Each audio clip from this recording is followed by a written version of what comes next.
मुझे बहुत दुख हुआ कि आजादी के 75 साल के बाद अपने आप को सबसे मजबूत प्रधानमंत्री बताने वाले प्रधानमंत्री नरेंद्र मोदी जी भारत की तुलना पाकिस्तान से, बांग्लादेश से, नेपाल से कर रहे थे। अरे आप भारत की तुलना विकसित राष्ट्रों से कीजिए, भारत की तुलना पाकिस्तान से मत कीजिए। आप कह रहे हैं वहां इतनी महंगाई, वहां इतनी महंगाई, यहां कम महंगाई। अगर आपको महंगाई कम लगती है प्रधानमंत्री जी, तो जाकर उन माताओं बहनों से पूछिए जो 1200 रुपए का सिलेंडर खरीदती है। जाके उन बीमार लोगों से पूछिए जिनमें कैंसर की दवा, किडनी की दवा, हार्ट की दवा, टीबी की दवा का दाम आपने महंगा कर दिया।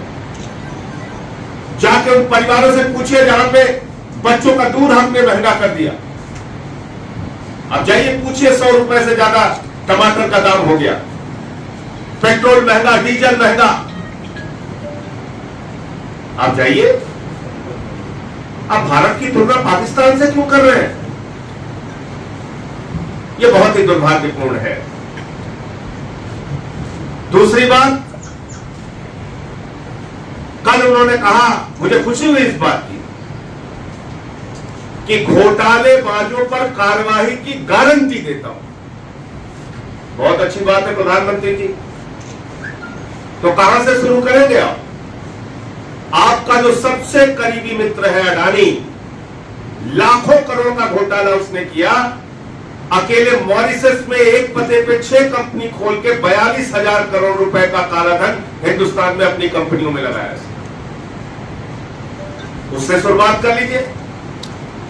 आसाम के आपके मुख्यमंत्री हेमंत बिश्व शर्मा पर वाटर घोटाले का आरोप है, उससे शुरुआत कर लीजिए। नहीं करना चाहते तो शुभेंदु अधिकारी जो है उस पर शारदा नाता स्कैम का आरोप है, वहां से शुरुआत कर लीजिए।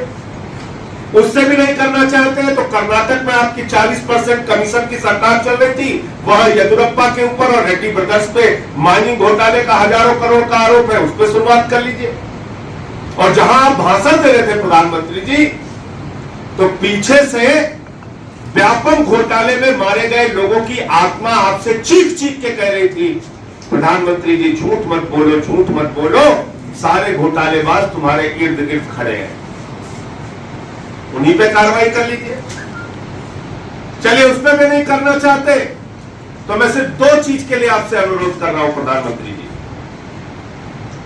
प्रभु श्री राम के मंदिर के नाम पर जो घोटाला हुआ उस पर आज तक कोई कार्रवाई क्यों नहीं की?